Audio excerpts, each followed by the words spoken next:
Hello, everybody. Today I have a short reading for you all. It's only a couple cards, and I only have 3 piles here as well.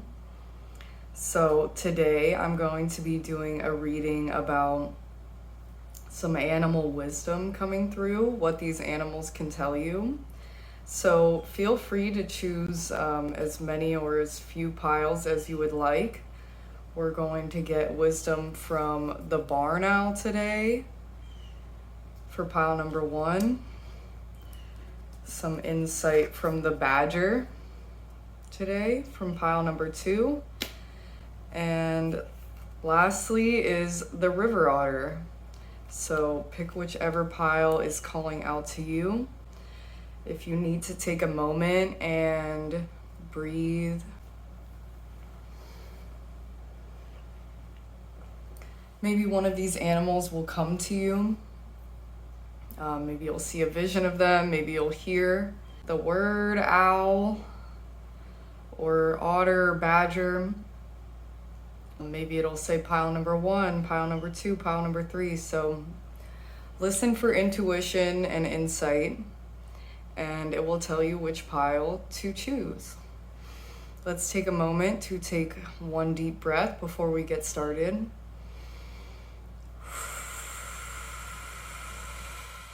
One more.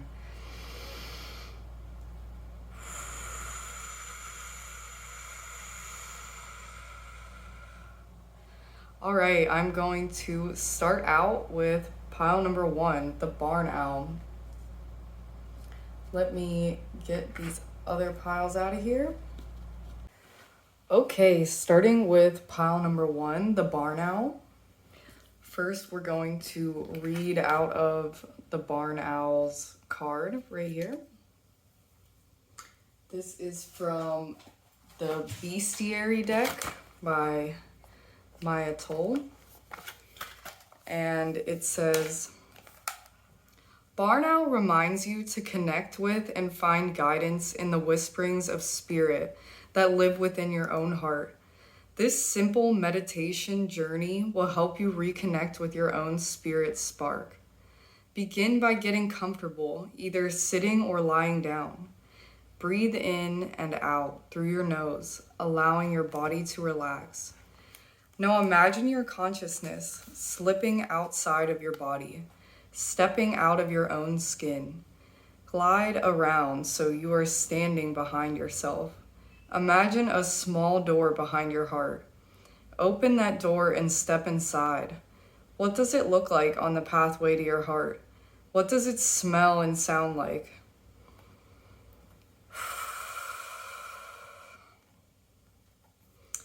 Walk in further until you come to the chamber where your spirit lives. Notice your surroundings. Notice how your spirit looks. Ask spirit if it has a message for you, then listen with your whole being. Call on barn owl to help you hear truly. When you are finished, walk to the door, close it, and seal it behind you.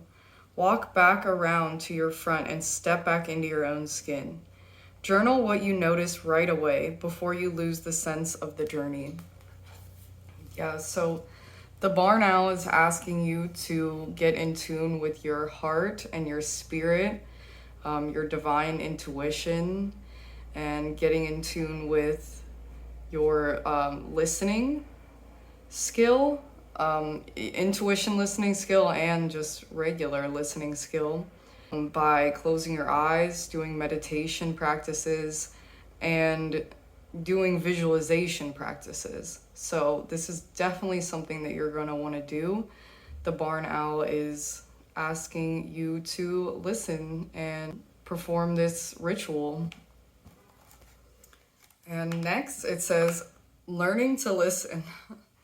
Sometimes in order to strengthen one sense, we need to dampen another. We're very used to approaching the world through our eyes. We often need to see it with our own eyes in order to believe. Barn owl reminds us that sight isn't the only way to connect. Intuition and inner knowing can't be seen with your eyes. How do you define what's real for you? Does your intuition have a seat at the decision-making table? How do you work with the information you receive in dreams and in meditations?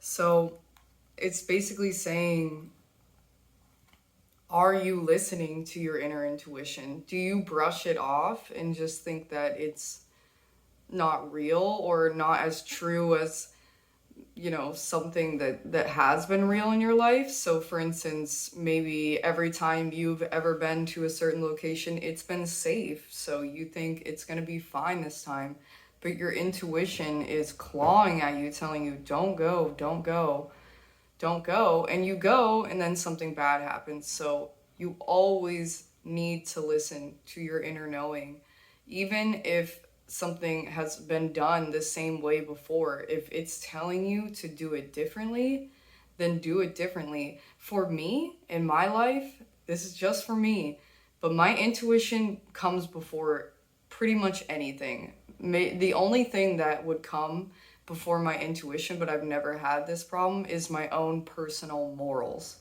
So, if you were getting maybe a mistaken intuition and you think that you needed to do something bad or evil to someone else, well, my own personal morals would trump that.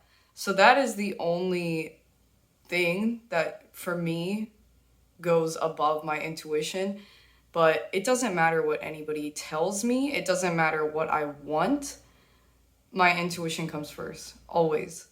If I paid $500 to go to an event and my intuition said, you better not go, I swear it is not right, you cannot go to this event, I would throw that $500 out immediately, because I know that my intuition is guiding me correctly every time.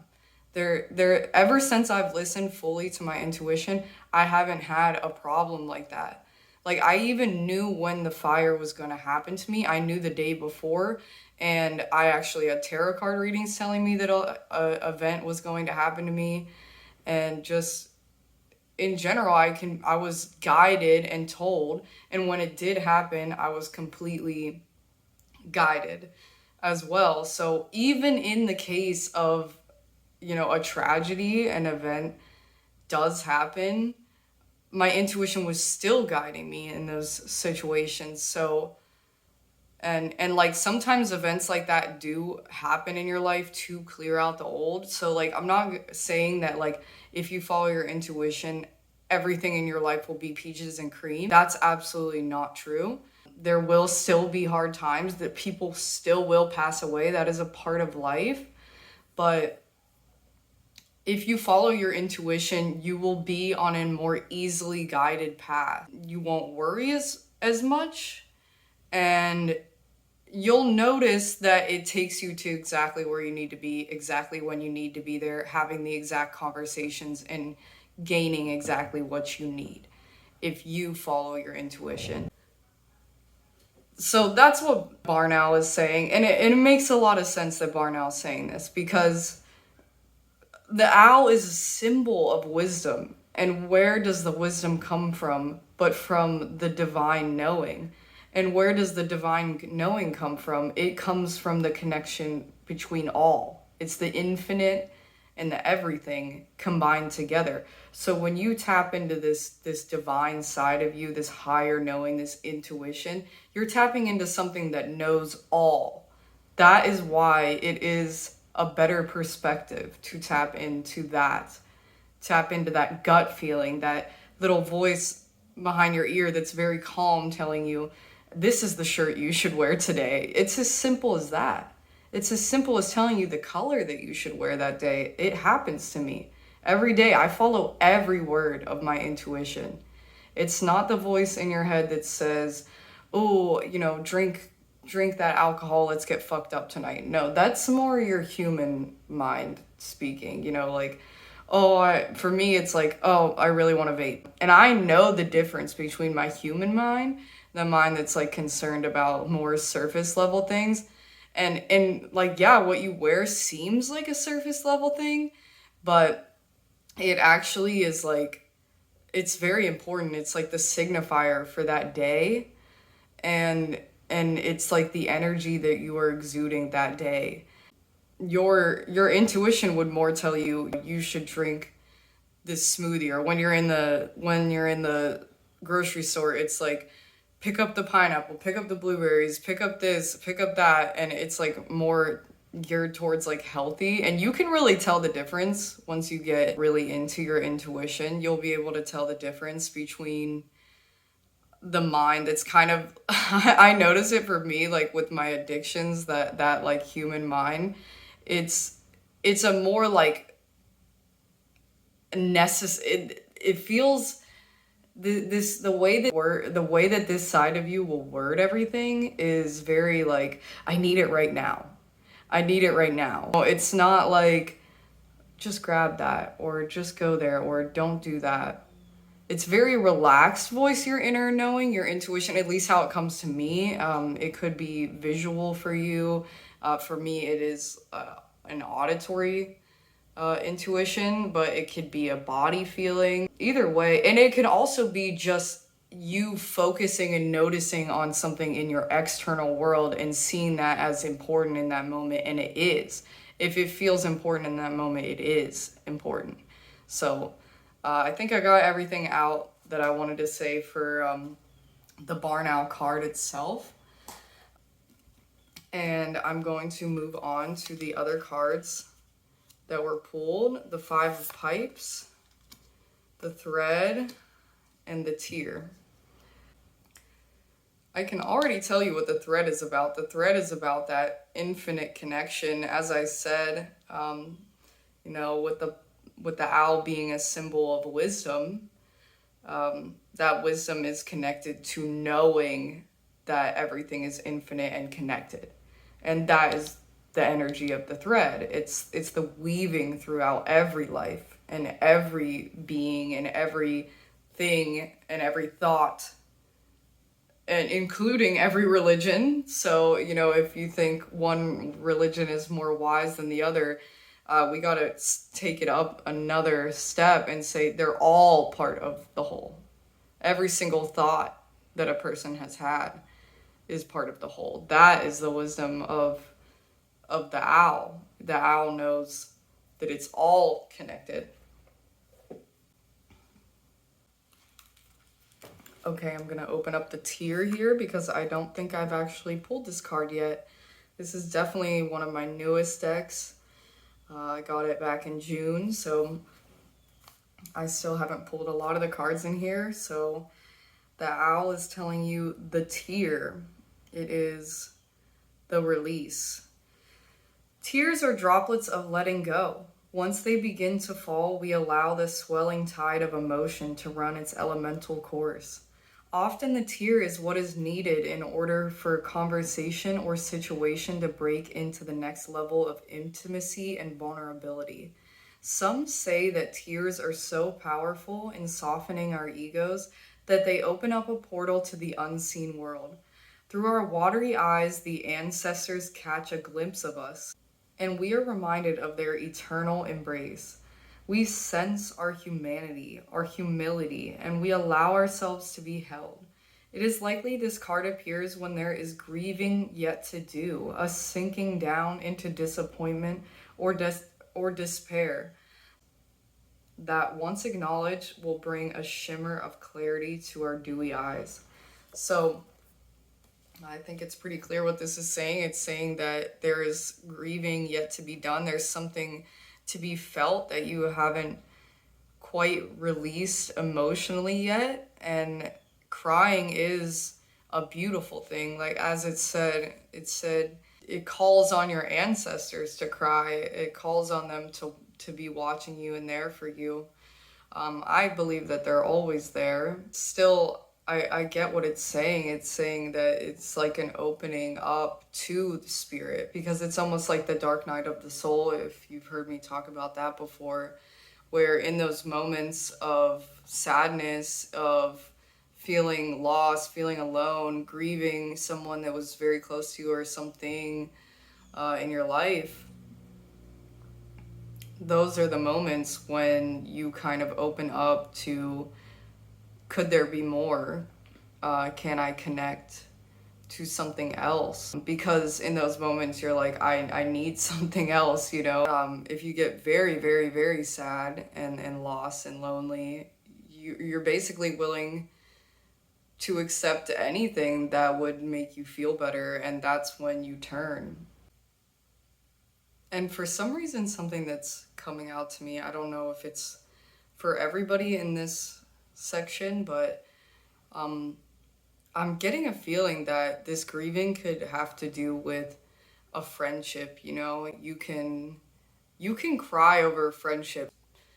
Friendships can be almost as close or just as close as relationships. Like sometimes you'll tell your closest friends things that you wouldn't even tell your family, and even sometimes your significant other. So friends, like when you lose a friend, you don't have a friend in your life anymore, you can mourn that. That's okay to do. Like, I don't think that that's talked about a lot in this society. We just kind of think, oh, you're gonna have your friends forever, and when you don't have them, it's like, get new friends. But friends are a very valuable and important part of your life, and you do many things with them. So when they're not in your life anymore, it should be mourned and cried about. It should be, I mean, not necessarily, but you're allowed to feel that way. You're allowed to be really sad and think and mourning what you had and the fun that you had. That might just be for somebody specific. I'm not sure.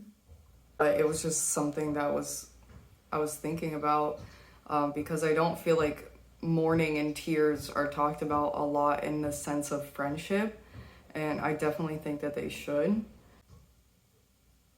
Either way, there's grieving yet to do, there's emotions to be felt, and when you do feel those emotions, you're going to have a really important experience in your life. That is what the owl is telling you.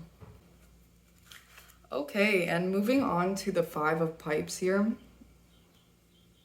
the prayer says, "It is time now to go out into the world and share my dream, to give myself to my people. I know this is a challenging time when my life could be altered by the will of others.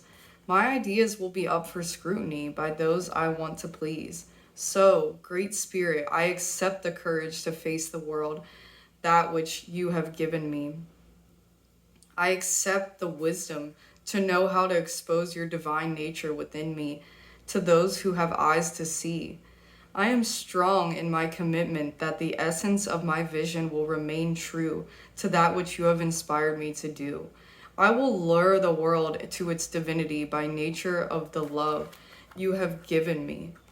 I will call the wild unknown, the strength and beauty ever present within me. Your breath, your life will pass through me, and I will be at my best." Yeah, so this is definitely saying, like, go out into the world, share what you have to give, your true, authentic self, your passions, whether that's like taking care of animals, playing music, are two things that are on this card. But no matter what your passions are, show yourself. Yes, people will scrutinize you, but the people that are also in divinity and have this divine wisdom and are listening to their spirit and trying to be in tune with nature, things that, you know, the barn owl would focus on, the things that you would be focusing on at this time, that the barn owl would like you to focus on, those people will see you. And it's also saying that it's important to remember the divinity flowing through everything. Remember that the more that you show yourself to the world, the more people are lightened. They are seeing this divine energy, and it will inspire them to also do the same. So I kind of always say it's similar to the way that sickness can spread, is similar to the way that divinity and light and showing your authentic self and being true to yourself is also very contagious. And it just really lights other people up. And you don't have to tell other people what to do. You can just live that life. You can just be that. It will inspire people. Just living, just playing your music, you know, or just doing what you want to do with your free time, learning skills and talking to people about very deep subjects, about wisdom that you've received through meditations, talking about how you meditate, talking about the visualization methods that you use, to really opening up to people and being vulnerable and crying in front of people. Just being extremely authentic and true to yourself and real, and always having the divinity flow through you at all times, basically, is what the owl is saying today. It also says, your vision has brought a portion of your dream to you, but not all forces are yet aligned with your dream. Your own mind may wander from your vision. You may have friends or relatives who disapprove. The world may not currently accept what you have to offer. It is time to face these things and lure the universe to accommodate you. Yeah, just be that no matter what. I mean, there are situations in terms of safety, so use your discretion, but always aim to be in a position where you can show your true authentic self. So let's say that you live with your parents and they're extremely disapproving of the way you dress. Maybe you're non-binary or transgender and they don't approve of that. Something like that. Then aim to get out of that position. Aim to get out of even possibly the city that you live in. You always want to be in a position where you can show your true authentic self. So if you can't do that, that should be your goal at this time, and you should do everything in your power to attempt to manifest that. You should always be searching for it. You should write down exactly what you need. You should talk to people about how you do need this opportunity to get away, etc., etc. That I'm sure that that's only for specific people, but I definitely want to mention that just in case. And it also says, remember, attachment to ego is not just self-centeredness, but can also be stubborn, holding on to the old and less creative self. Free those ego boundaries, soar beyond old limitations. There are wonderful things you wish to do. Take this chance. So yeah, the ego to me is like the judging mind. Like, it's similar to that like human mind I was talking about earlier. That's kind of like, I need it now. It's always like the part of your mind that finds a reason why that the present moment isn't enough, that you aren't enough, that you're like attaching to old stories as well, saying this happened to me, somebody took advantage of me, and this happened, and everybody in my life's always done this to me. That's gonna bring in more of that. Yes, it did happen to you. Like, we're not just saying that, like, I'm not trying to gaslight you and be like, your past didn't happen. But the thing is, you get more of what you focus on. That's just a fact of, like, that's just a law of nature, in my personal opinion, is that what you focus on, you get more of. So the more you focus on how you can better yourself, how you can not be around people that are taking advantage of you, how you can learn new skills, and how you can heal from your previous traumas, how you can meditate, how you can trust your divine intuition, rather than being like, these people made me not trust myself and now I'll never trust myself again. You know what I mean? It really puts you in a box. And I think that that's what this card is saying, is that it's important to always remember that the ego is there. Like, it's a natural human thing for this to happen. I'm not trying to like shame people, because I experience it every single day myself as well.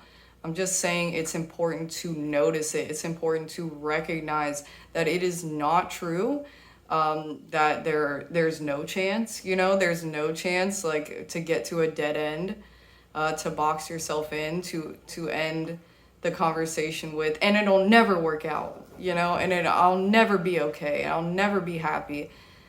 That's really putting yourself in a box. You know, I was set up for failure. That might be true. You might have had an extremely difficult life and it feels as though you are set up for failure. But people can get out of the most tough situations they have. Humans have showed their resilience time and time again. And I think it's important to focus on what you can do and what you can be grateful for as well. Like, I'm not saying not to just completely ignore bad things that happen in your life, because that's not a good way to look at it either. You want to take the bad things that happened in your life and say, how do I make sure that does not happen again? What can I learn from that, etc., etc. Sometimes you don't even want to go back and look on those in certain points in your life, because you're just not in the mental state to do that. And that's okay too. I want to mention that is that it is okay to take breaks from doing trauma work. It is okay to take breaks if it's too intense for you. You might want to take some time off if you're doing your own personal therapy, shadow work, journaling. It is okay to take time off from that. If it is feeling extremely overwhelming, if it feels like it's not helping at this time in your life, it is okay. Like, listen to your mind and listen to your body. If you go into meditating every time and you end up more paranoid and more stressed out than you did before, then something's not right. The meditation isn't right, the style of meditation isn't right, or you shouldn't be meditating in that position, or you should be meditating at that time of day, or you shouldn't be meditating at all. Maybe you're better off just taking a walk. Maybe you're better off working with clay or playing music. That's meditation too. So I think that the barn owl is honestly very versatile in its way, that it's trying to tell you that you can connect and be in tune and listen to your body, and it's not wrong. Like, the way that you do it isn't wrong. Your divine inner knowing will tell you, like, listen to yourself. If it's too much right now, relax. If you feel you have the energy to go out and learn new skills, go into that energy. Dive deep into that energy. If you feel you should be getting out more, you should be talking to more people, or you should be more vulnerable with people, then do it. Listen to your divine knowing. That is what the barn owl wants you to know. Yeah, I think that I've already really touched on the thread. The thread is just everything that connects everything. It's just the interconnectedness. There's really not another way. I mean, you can describe it as God. You can describe it as connection. You can describe it as oneness. You can describe it as the infinite, divine energy. There's so many words you could use to describe this, because it truly is everything. And even the words don't describe quite what it is, because it includes all of those words and every thought, like I said before. And I think that I already mentioned that this card really speaks on how in your external world there can be things that are very important and telling you and guiding you. So if you notice something, I already said this, but it's very important, and I want you to definitely listen to this, is that if you notice something in your external world, a lyric of a song, something was said on TV, and it seems to pop out at you more, or something that somebody said that they recommend a product to you or something like that, and it pops out at you more, that means you need to focus on that. That means that line was a line of wisdom, or that is leading you into a new direction, or that's going to spark something inside of you. Because of the interconnectedness, anything can be a guide. So that's another thing that barn owl wants you to know. So I think in conclusion, barn owl wants you to grieve, be vulnerable with people, learn new skills, always remember the divinity that runs through everything with both of these cards, and light up other people as well. It wants you to get into meditation and visualization practices, get in tune with your heart, your intuition, and your spirit, and look out for signs and signals from the external world, because there will be guidance, additional guidance there for you. I hope that that was super helpful for you. It was a little bit longer than I was expecting, but I really hope that it gave you some insight from the divine essence of the owl. I will leave all of my information down below. I just launched my website, so I can finally link that as well, which is very exciting. I have my jewelry and perfume on there, and then I'll also have everything else linked down, all of the cards that I use, my Amazon wish list, and all of that other information down below. So stick with me if you want to get some divine knowledge from the badger and the river otter, but otherwise it was super awesome to have you here today. I definitely hope that you'll join me again soon. I love you, pile number one, the owl's wisdom. Bye. Okay, hello, pile number two. I am back. It has been a long time since the start of this video because I actually had to evacuate due to a hurricane here in Florida. That was crazy.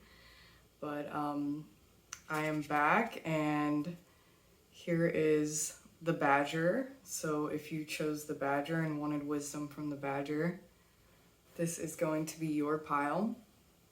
And we're going to read this card first, and then we can get into the other cards. Okay, it says healing wounds. The badger is known to be hot-headed and aggressive. Due to its speed and tendency to roam at night, the badger is often cast as a sinister shapeshifter in European and Asian folklore. The badger invites us to reflect on harm we may have caused and seek to heal old wounds. So it's talking about, everybody has some darkness inside of them, some wounds that they have accumulated throughout this life, and it's telling you to figure out how those affect you, and notice when you are becoming inconsiderate of others, maybe becoming snappy, even possibly violent, hopefully not, but the badger is known for being quite violent.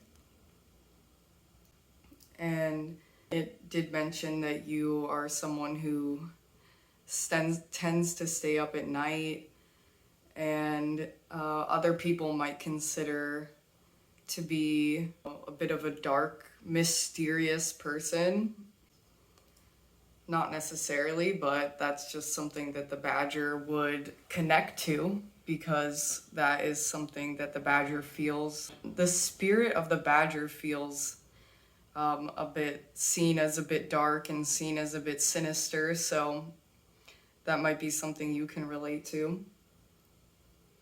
It says, your actions have hurt someone. Apologize and take steps to right your wrong, setting the stage for healing.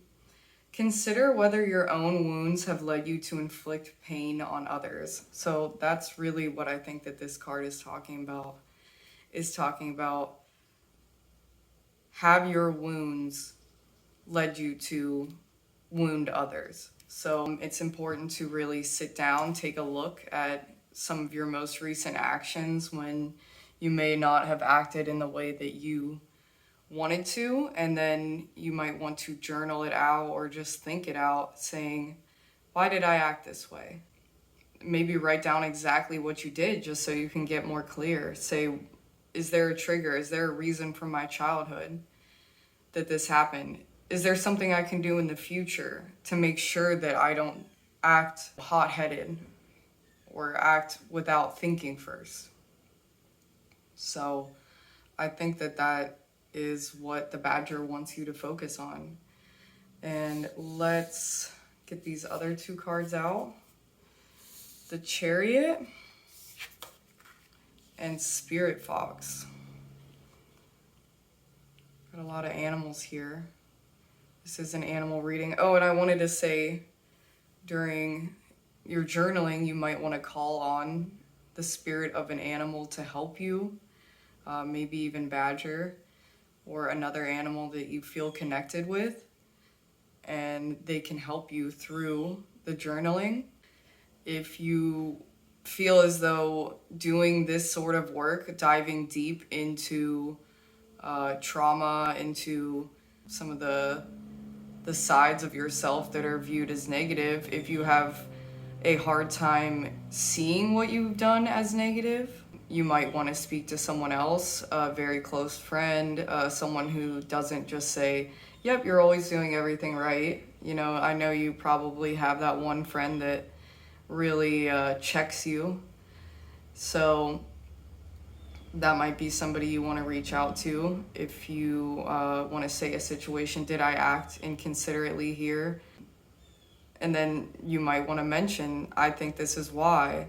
And then you could say to them, hey, do you have any ways that I can in the future not act like that? Maybe they'll have some tips for you. If you have access to therapy, if you have access to a therapist, this would be the perfect person to dive deep into some different things that ways that you've acted, that you were unhappy with the way that you acted, and you can talk to your therapist or psychiatrist about that. But I know that not everybody has access to that. I definitely haven't been able to get access to that yet myself, so I know that it's not easy. So if you do feel comfortable doing this sort of journaling work, this sort of diving deep into the shadow self work, if you can do it comfortably, it doesn't cause you to act irrationally, get really sad, get really angry, or it can definitely affect you. If you feel that you can do it all alone at this time in your life, then I think that that's definitely what the Badger is asking you to do, is to do this journaling work about different parts of your life where you feel you acted out of line, and try to figure out change for the better. Basically, that is what the Badger is saying to me. And let's move on to the Chariot here. And the Chariot is all about rushing forward and changing, but also still, making sure that your plans are in place properly, not rushing forward and hurting others, as the Badger had already said. So that's an important aspect of this card as well. The universe constantly gifts us with the opportunity to become the person we want to be. It's a magical time for taking inspired action. Push ahead with willpower and determination, because you will get there. Remember, not acting is the same as deciding to stay still. The Chariot reminds you that while you are on your way to a goal, you need to make decisions about your best path forward. So I think that, because Badger started out with talking about doing internal work, which will also affect how you treat people externally, lashing out, or just getting, really what I'm thinking of is like getting snippy with people, because I most certainly do that, and I think that almost everybody does that. So I think it's important to notice when you've done it, apologize right afterwards, or when you feel you're in a state, a mental state that's in a good place to apologize, and you say, hey, I'm really sorry that I acted like that. Like, for instance, my boyfriend, he went to wake me up after a nap. I was taking a 45-minute nap. It turned into a 3-hour nap, and he tried to wake me up somewhere in between after my alarm had gone off, and I was like, no, get off me, and I'm half asleep, but I remember doing it. So I said, when I woke up, I said, hey, I'm really sorry I acted like that. I don't know what I was thinking. That was not right behavior. I really don't want to act like that going forward. I'm very sorry. And just something as simple as that, I mean, people don't have to accept your apology. Hopefully, your actions will change going forward. But it is important to apologize when those little things happen, when you notice yourself getting hangry and you were upset with someone important to you, and you say, "Hey, I'm really sorry I was acting like that. That was not cool with me." It's super simple, and I think that people forget to do those simple things. Yeah, so with the chariot, I think it's asking you to change for the better in terms of how you treat others, and it's telling you exactly how you can do that by looking at different scenarios in your life and seeing the root of them and seeing how they can be changed, and just go through a little list. Ask yourself, maybe even at the end of every single day, go through a little list. You can find journal prompts online. I forget the name. There's this book I read called How to Do the Work, and in that book they have a journal prompt that you're supposed to do every single day, and you take like one way you reacted during the day, and then you break it down like that, and you say, what did I do? And then you say, how can I change this going forward? You say, did this seem like a reasonable reaction? I can't remember the exact prompt. If I can find it, I definitely will put it down below so that you can have that prompt, the daily prompt that was in that book. Sadly, I actually lost that book and my journal that I was using to do those prompts in my fire, else I would just try to find those and whip them out right now. But yeah, I lost those, so I won't be able to tell you maybe exactly unless I can find it online.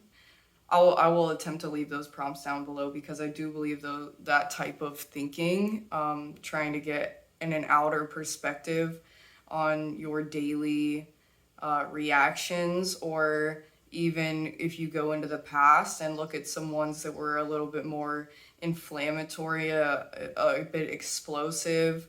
Maybe you notice yourself that you got really depressed for like 2 months after a specific thing happened, or you notice that the weather or your job or combination of many things, and you break down those specific things. What were the things that I feel caused me to spiral into this situation or into that previous situation? And you will find a lot of insight there. You will be able to claw yourself out of a pit sometimes, just by doing some work to figure out the root of problems and how they can be changed. If you feel pulled in two different directions, know that you will be able to coax both of these energies towards the same target.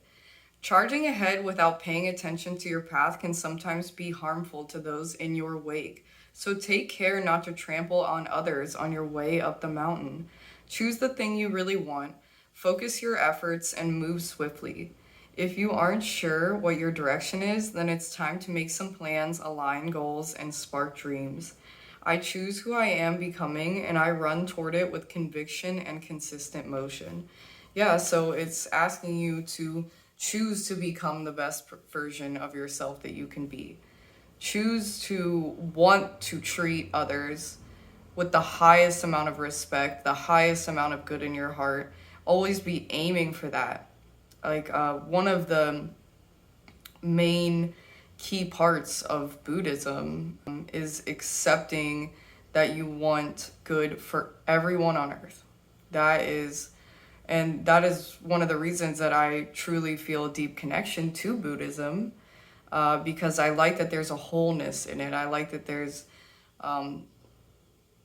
it includes everyone, and that means a lot to me. If I'm going to have a belief system, I believe that it should include everyone on earth and maybe even beyond, and not just a select few of people.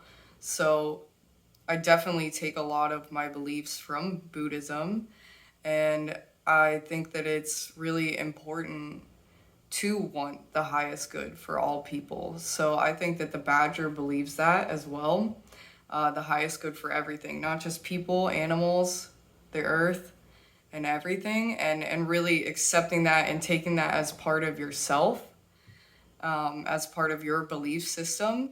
And I'm not telling you you have to do this. I'm just telling you I've done it. Many people have done it, and this is what I'm getting from this reading. So I don't want to ever be forcing my beliefs onto someone. I'm just telling you how I feel and what I believe I'm getting from this reading.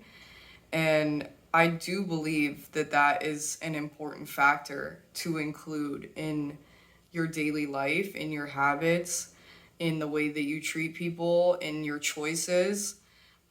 What is for the highest good of everyone involved? And sometimes that does mean walking away from people. I'm not saying that, you're like, oh, I have to take care of this person forever. No, it's not like that. It's not like that. But, you can definitely think about for the greater good, in the overall. It doesn't mean that you have to put the burden on yourself always, but it is important to, I think, live with that as a part of your belief system. Is I'm going to go out today and I'm going to be good to as many people as I can. And if people aren't so good to me, then either I'm going to ignore it, kill them with kindness, or just walk away. But never really meeting people with the same negative, mean energy that they meet us with. And then if you do happen to do that, which absolutely does happen, we are only human, then you apologize and you say, hey, I didn't like the way I acted back there. I'm really sorry, and I don't want to be doing that going forward. And that's that. And I think that that's an important factor in this reading. Yeah, just running towards being the best version of yourself. And let's see what Spirit Fox has to say. So it says, change is in the air. The energies around you are changing at this time, and although it may not be comfortable, you are equipped with all that you need to survive this shift. You are being presented with opportunities to reach spaces you've never encountered before, and this can make you feel on edge, but be open to the shifts occurring because they are really the answers to your prayers. The experience of being hunted or threatened is now behind you, and you are being invited to come out from your den and reveal your glory and talents. Call upon Spirit Fox Medicine to help you be seen for who you are, and trust in your talents in order to be the best you can be in these changing times. So it's just really summing up everything that we've talked about today, that, you're going to be running towards changing to be the best version of yourself that you can be. And it is saying that if there were people that were holding you back, that that will be out of your life, and that anybody trying to bring you down, that's swiftly going to be removed from your life. And all while you're just focusing on being a good person. That's all you have to do. Work hard and be a good person. That's basically what the badger, I feel, is saying. It's like, you can be misunderstood, but that doesn't mean you stoop to anybody's level. If somebody's judging you or being rude to you or taking advantage of you or anything like that. Because it does seem to me with this fox saying being hunted, so it almost feels like somebody's really been after you before, and it can make you feel on edge, as it said. But the shift is occurring, and it's saying your prayers will be answered. And I believe with this chariot here, these prayers will be answered by you making really good choices, you choosing to dive deep into the shadow side of yourself while still maintaining this good side of yourself, this light and giving and loving side of yourself, working on this shadow side while still maintaining that. So it's a balance there. And you will be rushing forward towards your goals externally, like new hobbies and jobs, yes, but I think a lot so internally. And that will affect your external life so much. The more you're like raising your vibration, being good to people, and just doing what you can to help others that actually appreciate it, actually don't take you for granted. You help those kind of people. It unlocks a lot of opportunities. It unlocks just pathways in your life based on connections. And I've said this before, I think I said it in the last reading, that that's never a reason that you do things for others, but it is just something that happens through being a good person, is that your wildest dreams can come into fruition because you chose to take this positive, uplifting, light-filled path, rather than just, maybe staying inside, scrolling on your phone, or staying inside even and working on art and stuff like that. But you have to get out.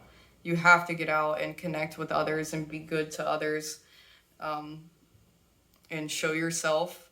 I think a lot of these cards, these two cards specifically, the Spirit Fox and the Badger card, both kind of talk about being like a secretive, almost like walking this city at night type person. And I think it's asking you to, yes, work on that shadow in by yourself or with somebody trusted, but also come out and show this light side of yourself, this radiant and wanting to uplift others side of yourself more.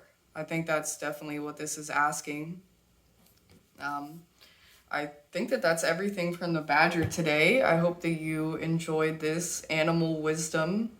I thought it was a really fun one, and the Badger is not a spirit that I am too familiar with, so I'm happy to have learned a little bit more. It seems that they consider the fox their kin, the Badger, or else I don't think that this card would have come up. They probably have a very similar spirit, but I think that the Badger, rather than being sly and mischievous, is thought of, at least the English Badger, I think is thought of as quite brutal and violent, and maybe seen incorrectly. They're just living their life, and they understand a deep amount of wisdom, of course, as all the animal spirits do. And I think it's really fun that we got to learn a little bit more about Badger today. So I definitely hope that there was some information in there that helped you out. I'm going to try to find those journal prompts and leave them down below.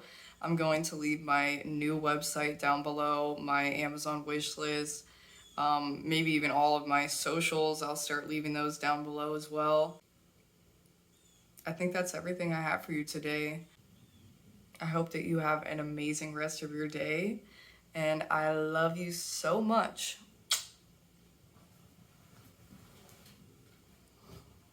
Okay, hello, pile number 3. If you chose the River Otter, then this is going to be your reading. And I'm going to be reading out of the illustrated bestiary today. This part of the River Otter card is definitely jumping out at me. River Otter knows that when you're lit from within, life provides endless amusement. Take that muddy riverbank, for instance. River Otter says, "I see a water slide. Do you see it?" River Otter reminds you to actively look for joy, as she knows it's there, waiting for it to be found. So that really jumped out at me because, what do you think of when you think of an otter? You think of very playful. Even the card you can see here, the rainbows wrapping around them, they're together. Because I think togetherness is very important to the River Otter.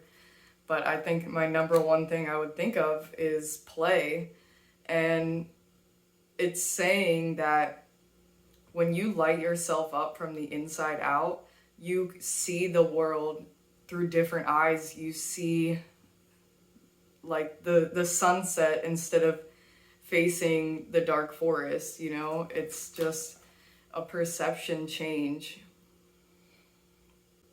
Somebody who chooses to see good in the world will often look at the same thing as someone who chooses to see bad in the world and see something entirely different, you know, such as the glass half full.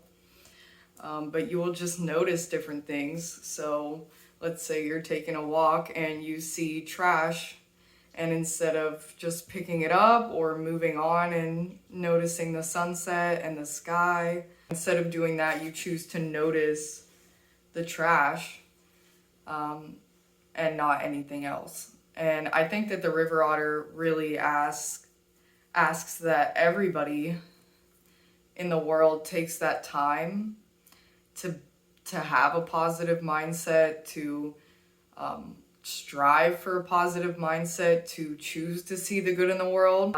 Yes, there are bad things. I always say this. I'm never asking people to ignore things that are bad in the world, such as trash, pollution. I'm not saying that. It is important to notice those things and work and strive for that to be better. But I think that it's really about a balance there. If you see yourself being consistently focused on the negative things in life, then just try your hardest to, when you're noticing what's negative, first of all, that puts you in a higher perspective, so that's a good start. And second of all, what you're going to want to do is think of something positive as well. Think of a positive part of the situation. So, for instance, I'm really scared about this interview that I have. And you can phrase it and then say, I'm so thankful that I have an interview. I really need a job, and it's great that I get this opportunity. So yes, you are scared, and yes, it is frightening. And then also adding in a positive. Just a quick perspective shift can be so liberating and life-changing. The human brain really is where it all starts. And if you can learn to kind of work out your brain, change your brain, the way you think. Sometimes it's like digging a tunnel through a mountain because your neurons and the neural pathways haven't been created yet. And yeah, it can be very difficult, but it starts with one choice and one step. And I think that that's, I'm not necessarily saying that everyone here thinks negatively, but I think that every single person on earth has negative thoughts. I doubt that there's many people that have a complete positive mindset. That whole positive vibes only thing, it doesn't really suit me or my way of thinking, to be honest. I understand if it does suit others. Either way, what I'm trying to say is that I think that the river otter is trying to speak on perspective shift, because the river otter is all about play and being happy and that side of life. But how did the river otter get there? And I think that that's exactly what this card is saying, is telling you how, is by perspective changing, by noticing your thoughts, by accompanying thoughts with new positive thoughts. Like, yeah, we're not all positive vibes, but we can create some, right? Okay, so that was just the first page. So, yeah, definitely a lot there. Let's see what the ritual says here. Happiness, past and present. Human brains are wired for survival and noticing the obstacle in our past so we can find our way around it, which means we often remember the rough stuff but have to work more conscientiously to remember the good, exactly as I was saying. You might be surprised at how much joy you've experienced in the past year. The trick is to begin to recognize it. List at least 30 happy moments that you are grateful for. Use your calendar to go month by month, remembering and noting achievements, reunions, lunches with friends, anything that made you smile. You're training your mind to recognize joy, and you might be surprised how much you've had. To continue noticing joy in your daily life, keep a gratitude journal. Each evening, note at least 2 things that brought you joy over the course of the day. You don't have to create an entire journal entry, just choose a few words to remind you of your own happiness. Gratitude shifts your perspective from lack to abundance and allows you to focus on the good in your life. So it's giving you another way that you can shift your mindset. Yet again, I was definitely getting that feeling from the river otter, because people that are perceived as happy, like the river otter, it took work for them to get that way. Especially if you struggle with certain mental illnesses or have health problems or something like that, having those setbacks can make it so that happiness isn't natural to you, right?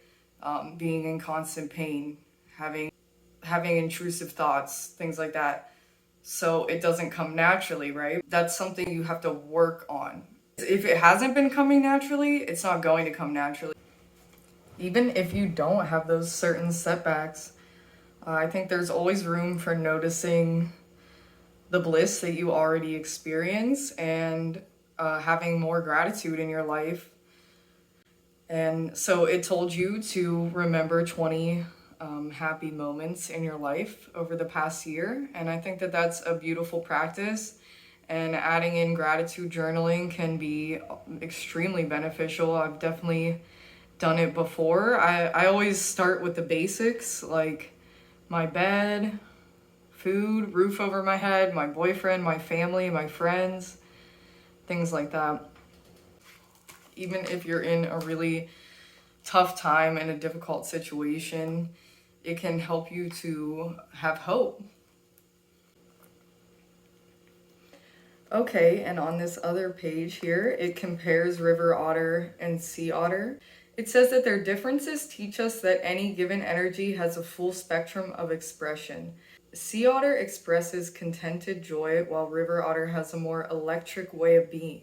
Sea otter tends to conserve energy, while river otter spends it with abandon. I think that part was telling me that everyone is on a spectrum with how much joy and gratitude and happiness can exist in their daily life. Like, some people are going to be able to really be smiling all the time, do lots of fun things, and really bring that as like a huge part of their life. And other people are going to have joy in more simple things, like lighting a candle, reading a book, watching your favorite TV show, anything like that. Like, it doesn't have to be extreme, but it can be, and that's the beauty in it. So it has to do with what matters to you.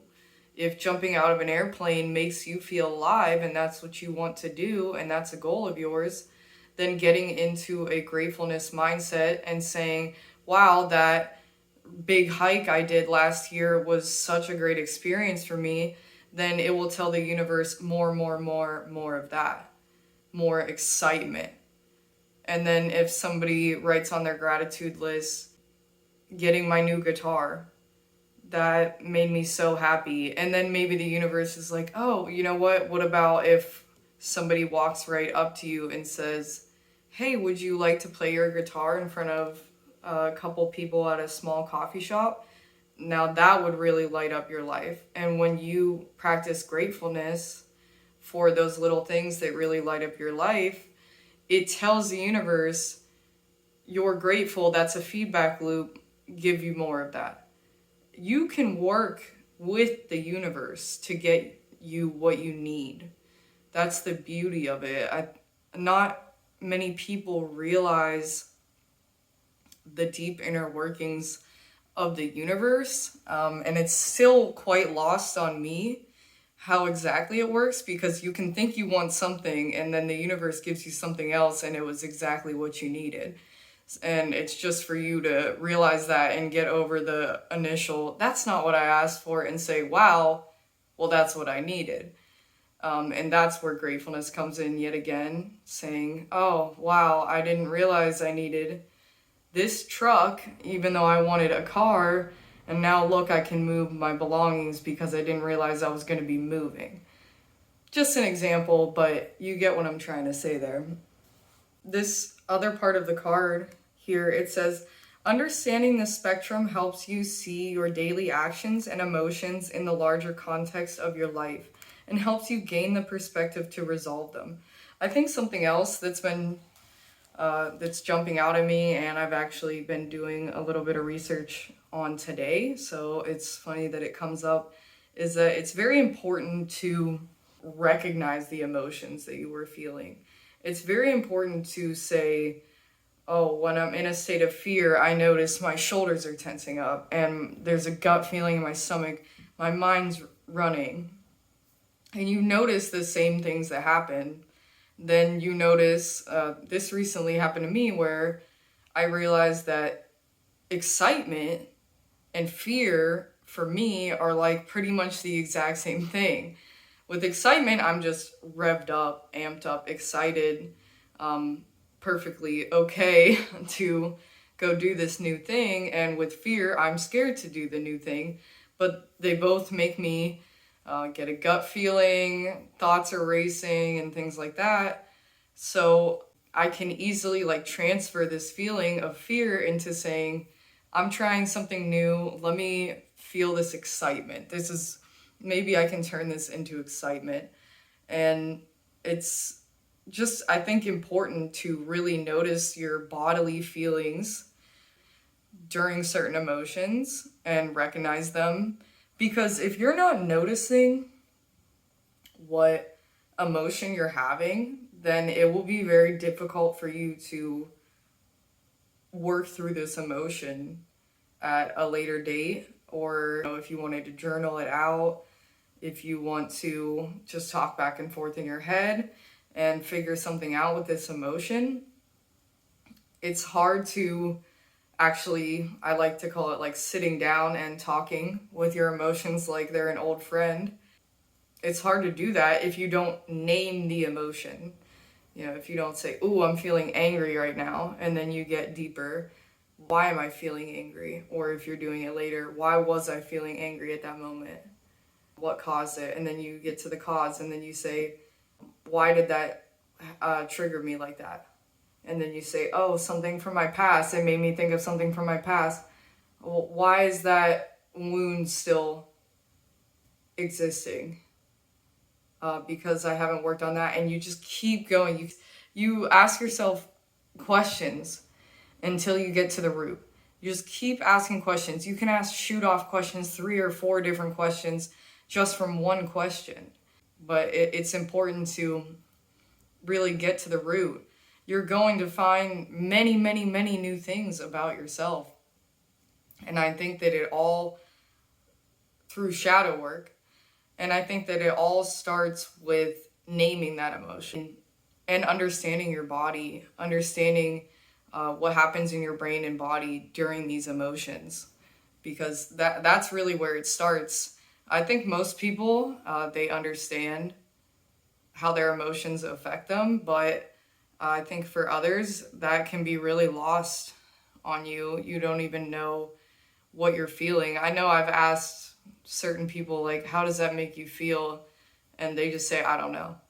Every time they just say, I don't know. And I'm sure that they just don't want to talk about it. But you have to name, recognize, and feel that. Even if it's just something you do alone and with yourself, you need to name and recognize the emotions that you're having. Okay, moving on to the next 2 cards. From the herbiary, we have Tulsi and Peridot. Okay, and I'm going to read out of the book for Tulsi here.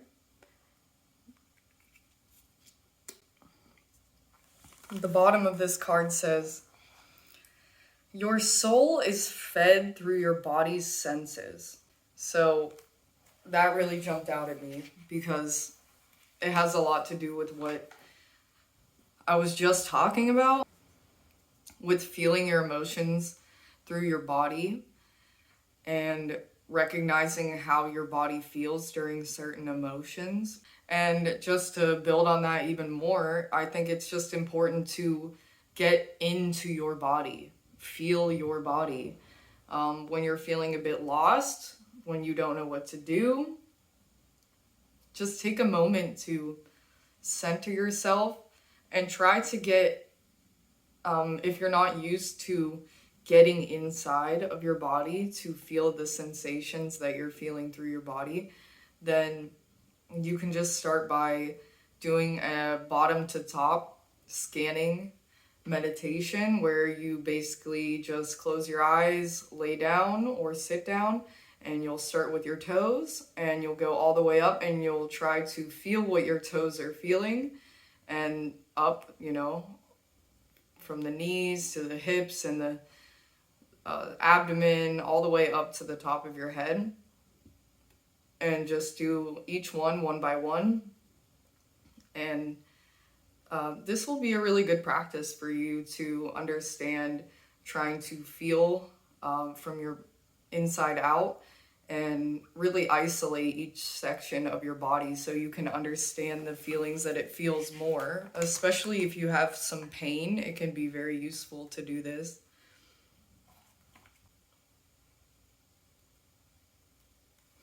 I love this. First, the ritual says come home to yourself, which I think that ritual of, getting inside your body can definitely help you do that. You can also use a mantra to say, I call myself home to myself. Oh, and it also says that coming home to yourself is not something that you do once, but it's a practice to be repeated over and over. So I think that's really important too. That's something that you have to have discipline on to really try to feel your sensations in your body. It's something that you have to actively attempt to do. It's most of the time, I don't think it's something that you naturally do unless you're in quite a bit of pain. But the part that I really loved, which must be something that the River Otter wants you to know, it says, what if you are holy just as you are? What if you don't need to be more spiritual, more kind, or more anything?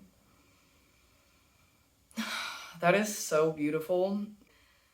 If you take anything from this reading, the beginning part, it told you how to be a more joyful person, if that is something that you would like to be and something that you've maybe struggled with.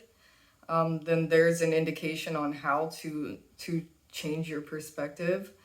But I think another perspective shift and something that River Otter just wants you to know is that you don't have to do anything to be perfect.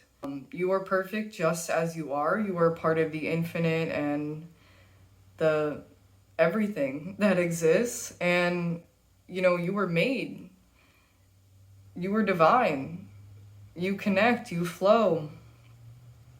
It doesn't really matter what you do because you're a spirit, you're connected, you're one with the everything. So technically, you don't have to do anything to be more spiritual. You don't have to be a happier person. There's a spectrum of everything, like the other part said. There's a yin and yang to life. So I think it's all supposed to be here. That's just my own personal opinion. I just feel that it is all supposed to be here. It is exactly the way it is supposed to be. It's very hard to believe that sometimes when you know the tragedies that exist in the world, but it's just something that I choose to believe. Sorry, my dog interrupted me. But I think I was just talking about how you're just perfect just the way you are. That's just my belief. I'm not going to say that everybody on earth has to believe the same things as me. I never want to be pushing anything on people or forcing someone to believe exactly what I believe. But I just feel that it's a positive mindset shift that I've used in my life to believe that everyone is exactly where they're supposed to be. They're doing what they are supposed to be doing. You really can't stray off the divine path because it is all exactly the way it is supposed to go. So with that in mind, you can say, I am perfect. Even if you see imperfections in the way that you act, like, yes, you can use noticing those imperfections as a way to better yourself for the future and figure out what you want to work on for the future. But that doesn't mean that in this present moment right now, that you aren't enough, that the work that you've done previously is enough, that all of your accomplishments are enough. They are all enough. The way you look, the way you act, everything about you is enough. You can waver away from that. It happens to everyone. But when you hold that true in your heart that I am enough, something the River Otter wants you to know, that you are enough, when you hold that true, it's life-changing, really. It makes you think, instead of thinking, oh, I've only been painting for 3 years. There's people out there that have been doing it for 30. I'll never be as good as them. And instead say, wow, I've been painting for 3 years. I'm so proud of how long I've been doing this. I can't wait to stick through for the next 30 more years. So just having that enough-ness embedded into your thoughts and your work and everything that you do, it can cause that positive happiness shift in you naturally. So when you notice yourself having a feeling like I'm not enough, instead of saying like, oh, my clothes aren't cute and I really need to order something new, I don't have anything to wear for that event, nobody will think I look good, whatever. You know, a not enoughness can come up in many different ways. That's just an example. And then when you notice yourself doing that, you say, hey, I am enough. I know I'll find something cool to wear. I'm going to look great. Everything's going to go perfectly. Everything's going to go just as planned. And I'm going to have such a good time. Maybe I'll find something really cool at this thrift store. It would be just my luck to find something awesome at the thrift store. And that's how you get into that happy, lucky, enoughness, gratitude mindset. That's all part of that inner light that glows from within and everyone can see, is someone who thinks they're enough. When someone constantly talks about how they're not enough, it can almost turn into a manipulation where somebody's like, I don't deserve you. You deserve better than me. And that can be really difficult for people on the other end. And if you are somebody that does that, that says, oh, I'll never get a partner. I'm just not enough. I just don't have what it takes. I don't have enough money. I don't have cool enough clothes. I'm not smart enough. I don't look good enough. And you say that around prospects. First of all, you're going to turn people away. Second of all, if somebody does end up with you, they're going to slowly start feeling like their energy is getting sucked from you because you're constantly feeling really down on yourself. And it sucks to say that. It really sucks to say that because it's like, you want to say when you're feeling down on yourself, oh, I wish everybody would come to help me. But when you constantly do it, when there's never a chance for you to actually grow and you to actually say, wow, I am good enough. If you show no growth, then it becomes very difficult for the people in your life to constantly be trying to lift you up. And that's, I think, when it's an important step to really try for yourself to light yourself up from the inside out.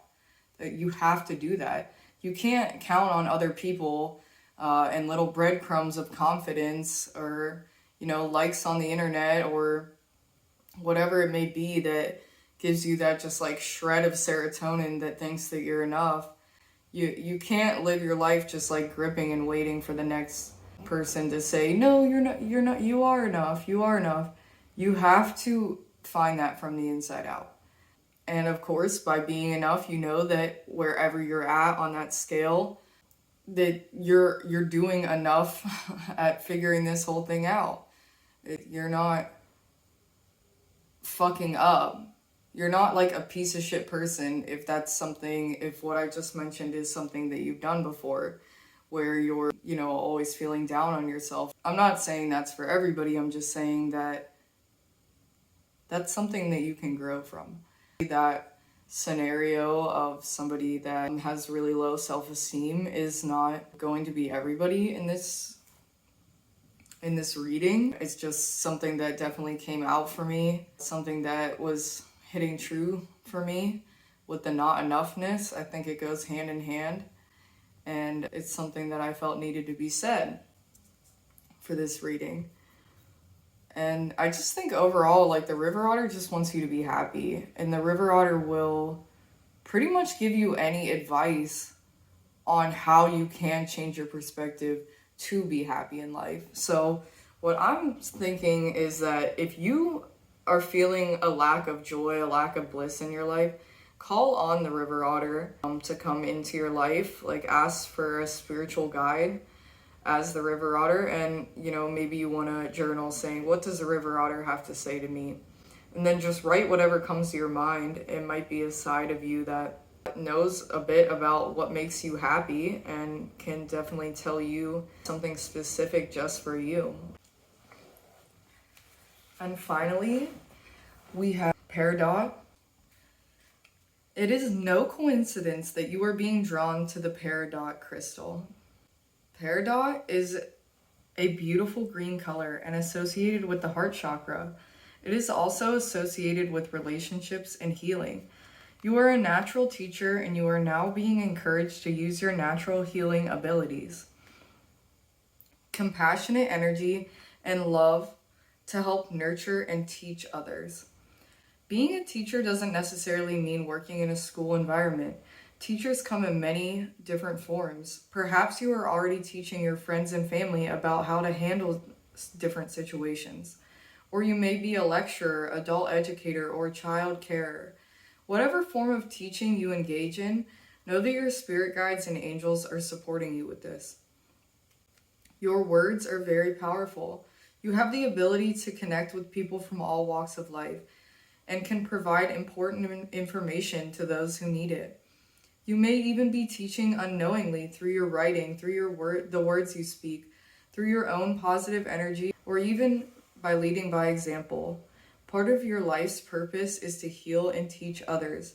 Share your knowledge where you can.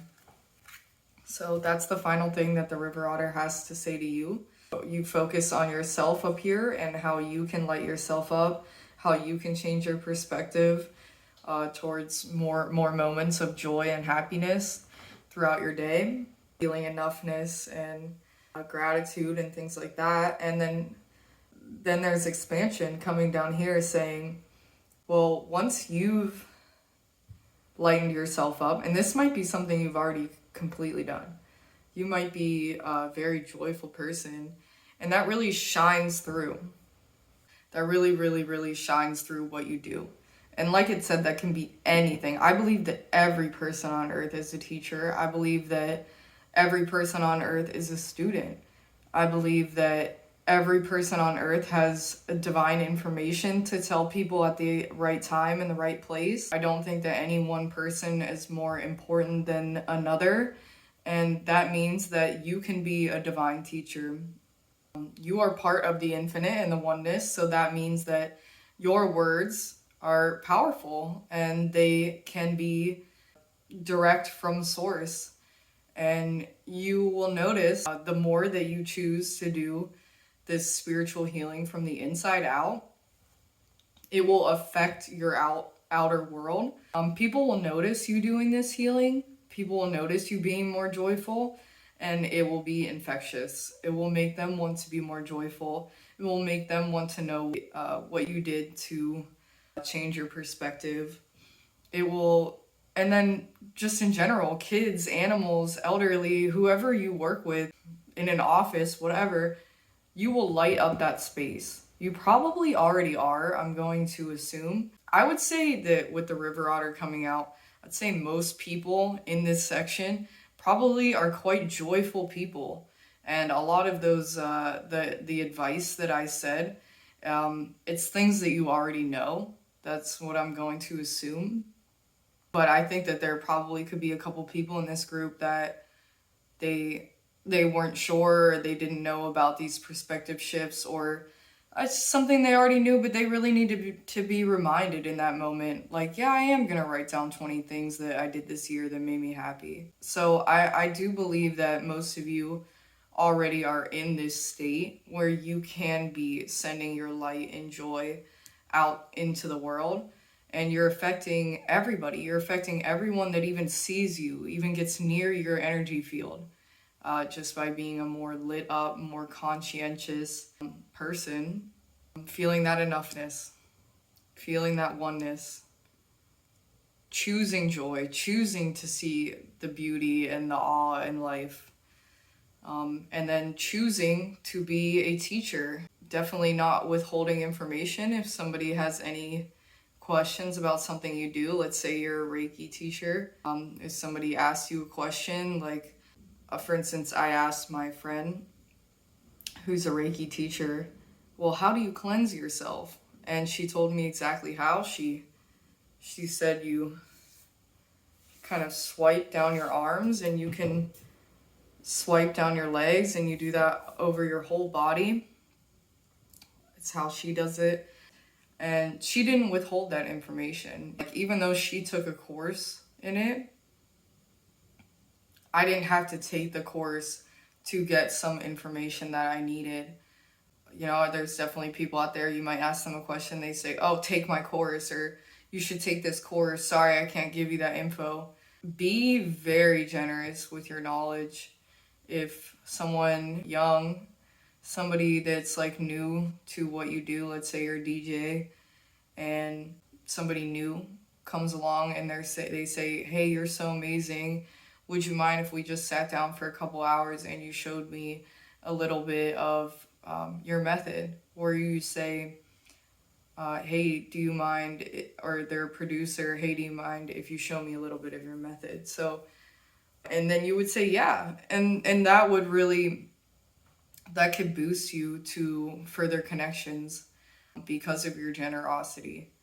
And it just makes you feel good. You know, it just makes you feel good to share your knowledge.